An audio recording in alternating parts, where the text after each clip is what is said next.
and welcome to Mr. E's Watch Reviews. Today we've got a whole new brand for you guys. We've never had this brand on the channel. It's our very first watch. We would like to say thank you to the company for sending it to us.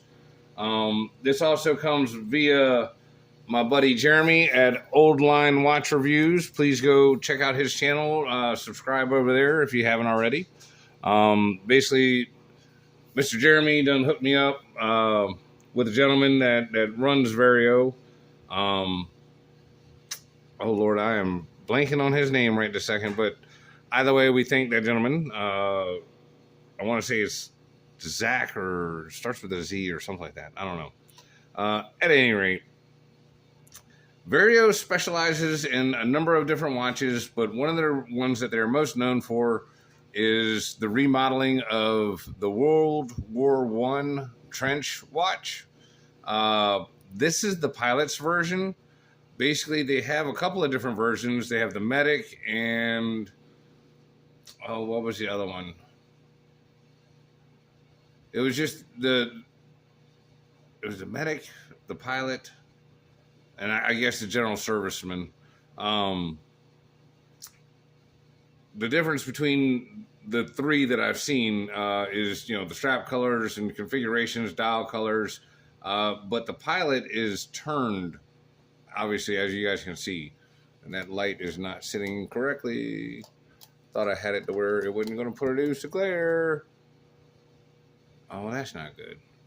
I'm sorry, hang on a second. Let me see if I can't do something with this. There we go.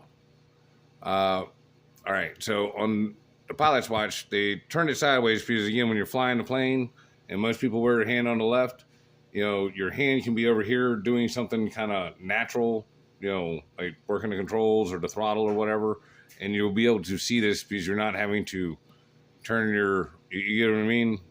So that's actually kind of a nice feature, especially because I'm right-handed, and today I'm wearing my Vario. I felt like slumming it, wearing my little cheap $40 watch.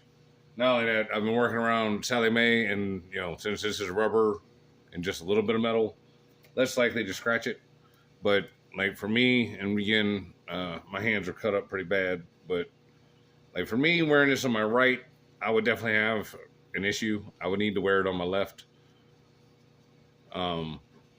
Because yeah, I mean, you see what I'm saying? Just the angle of the dangle is just very wrong, and that freaking light is fucking the shit out of me. And it's just not bright enough over here without it. All right, hang on a second.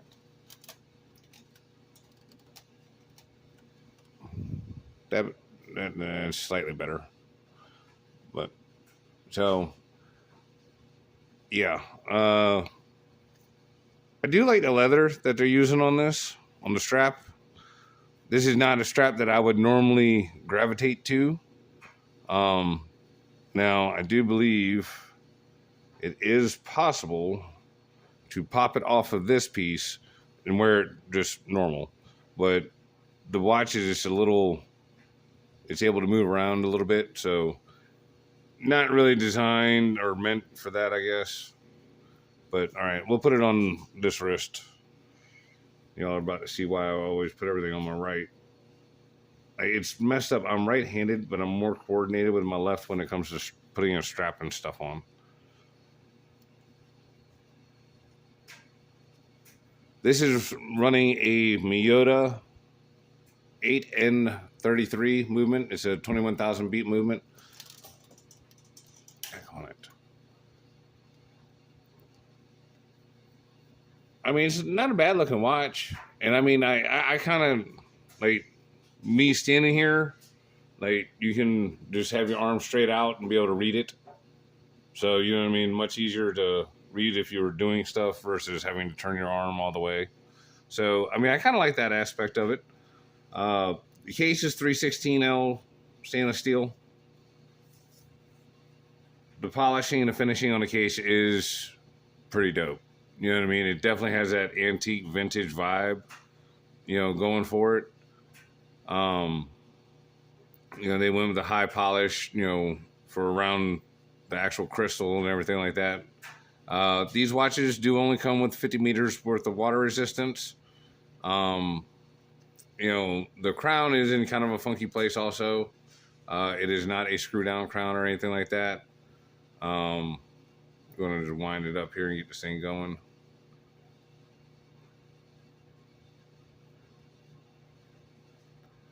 I do like the second hand with the red tip, and also the very big numeric, indices.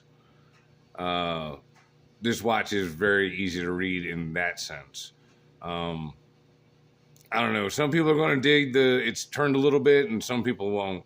Like, I would have to get a left-handed version so I could wear it on my right arm. I would actually probably do that. Like, this one, you kind of got to wear it on your left, just because trying to wear it on your right, you're really going to be effed up on, like, trying to turn it the right way is going to be like this, you know what I mean? So, this is a nice classic look. I really am digging a lot of the older vintage stuff. Sorry about the AC cutting on, or not the AC, but the heater cutting on in the background. Normally I'd be real mad about it, but you notice it probably sounds a little bit quieter than it used to. That's because the damn thing broke the other day, and it took me 2 days to get somebody out here to replace the pump. It's a damn shame too, because it was one of them deals where I know I could have replaced it myself, but I was afraid I was going to mess it up and cost myself even more money. And when you got 4 puppy dogs you're taking care of and a woman in the house, sometimes you just bite the bullet and pay a professional. But yeah. Anyways, sorry. I know y'all probably been missing my rants and stuff, and just kind of going off on little tangents. The leather on this thing is fantastic. I mean, it feels really, really good. It's very, very soft. Like, very, very high quality. I definitely like this. And again, this is not something I would have gone out of my way to go purchase. But I do like this. Let's get a loom shot real quick. Hang on a second. Let me kill some lights. With AC. All right, so let's see what we got with the loom shot. Oh, dead on it. Oh. Well, that is nice and bright and easy to read. Now, they say they're using C3 Superluminova. Now, depending on how many coats and stuff, is just depending on how long it's going to last. Again, this is a loaner watch and whatnot, and I got a lot of oils and stuff on my hands and arms, so I'm not trying to wear this watch around.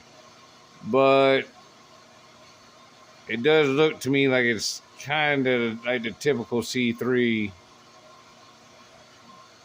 Does right good at first, and then starts fading because we're only a few seconds in, and I can see a difference on the camera. I'm sure y'all are going to be able to see it too.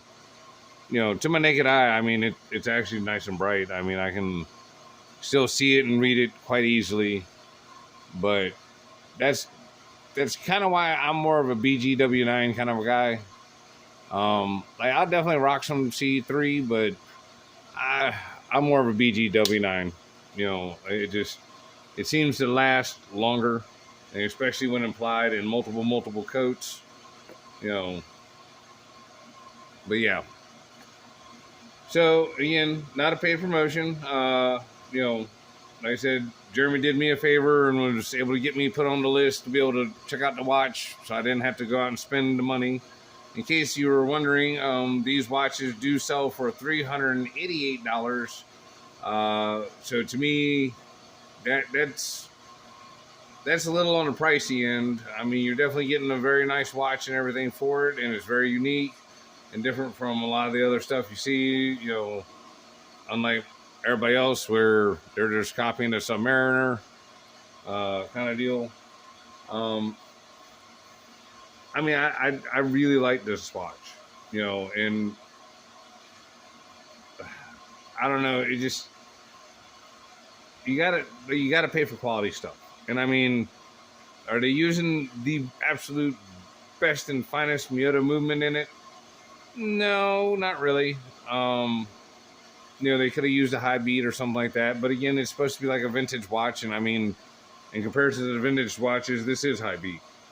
Uh, you know, so I mean, I don't know. Like I said, it just like it's a very very nice watch, and it's made out of very high quality stuff. So I guess in one way the price is justifiable. It's good quality leather, good quality steel, good brushing, good finishing. You know, unique design. Those things cost extra. I just don't know if it's $388 extra. It just like I mean, just for example, like an MMI watch. You know what I mean? Most of them are right around that $300-400 range. But Mr. Wee really hooks it up on like uniqueness, like genuinely unique, because like this watch is homaging the field watches from World War One. So unique, but not unique. You know what I mean? It's they got their inspiration from shit that already has been done. So I don't know. With that being said, it's definitely unique in today's time because you don't see people doing like a lot of their watches on the other ones, the Medic and stuff like that.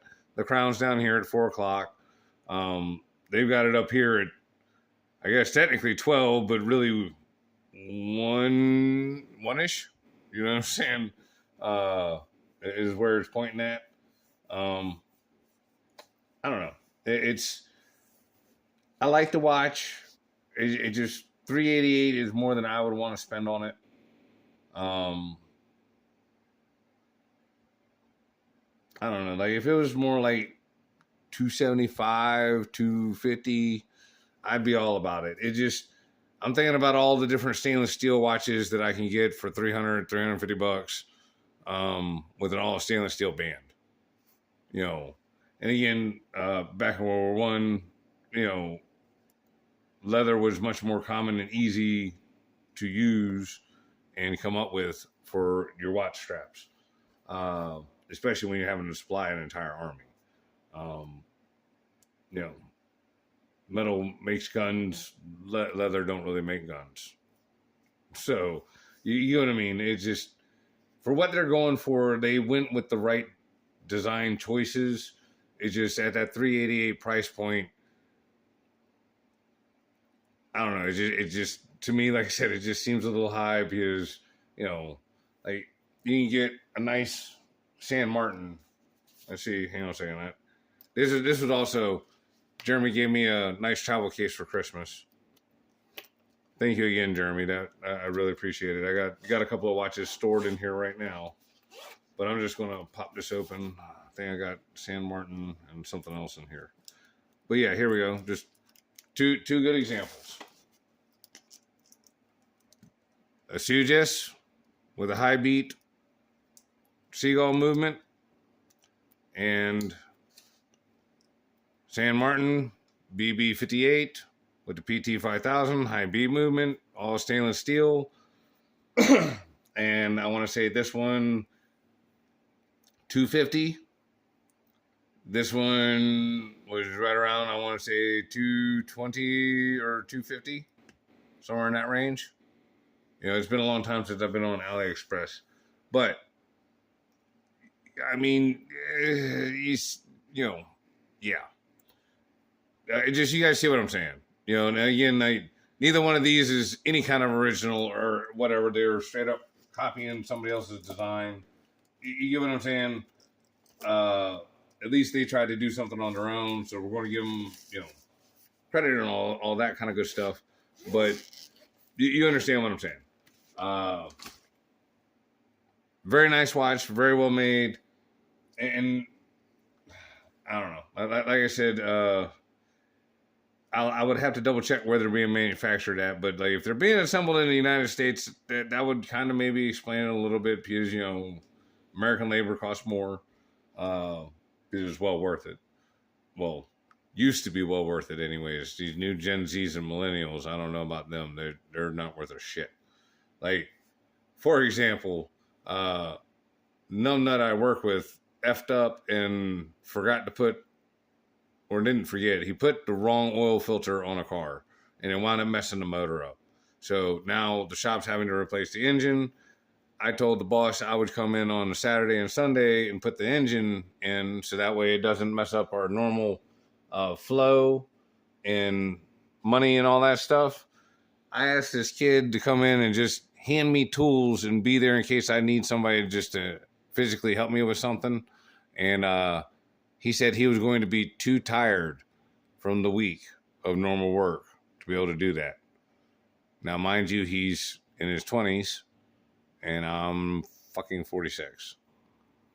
So I don't know. To me, I think if I had just made a $5,000 boo-boo, I would be willing to donate some of my time to help F up the boo-boo. But that's just me. Apparently he's too tired. So I don't know. Y'all let me know what you think about that one in the comments there. You know what I'm saying? That kind of blew my mind. I'm like, dude, I'm coming in on my weekend to help out and be a team player and get the customer done right. And you can't even come in just to help hand me tools? Wow. And I mean, what I'm saying? And it's your fault. It's your fault that all this, yeah. So, I don't know. Just dumbfounded by that one. Just cannot believe it. So, at any rate, fuck, I don't remember where I was going with all that. Thank you to Jeremy. Thank you to Vario.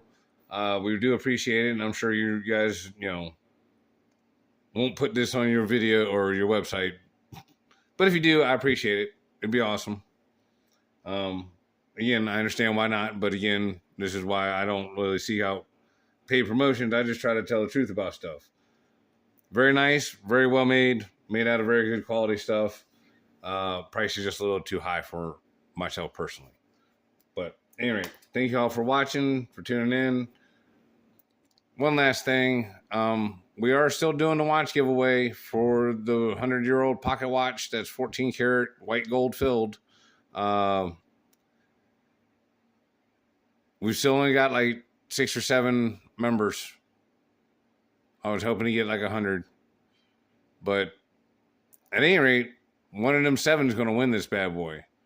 And we're coming up on it real soon. Like, I think the 100 days was like right around February 14th. So be on the lookout for the giveaway video. We're going to do it old school. I'm going to put your names in the hat and, yeah. I'm going to put the names in the hat, and I'm just going to draw it out of a hat. So one of y'all is looking real good to get this watch. And if the rest of y'all was just being a bunch of cheap tight asses and wanted to wait till the last second to become a member, that's fine. Get your asses on in there. Hurry the fuck up. Because we're running out of days. But yeah, nice, beautiful pocket watch. 100 years old. Made by the South Bend Company, the same company that made Studebaker car. Or not. Same people that owned the Studebaker Company of the Studebaker cars. Owned South Bend watches. So, at any rate, thank you again to everybody. Thank you to all my members and whatnot. There's 2 new people, Black Cat and, what was the other gentleman's name?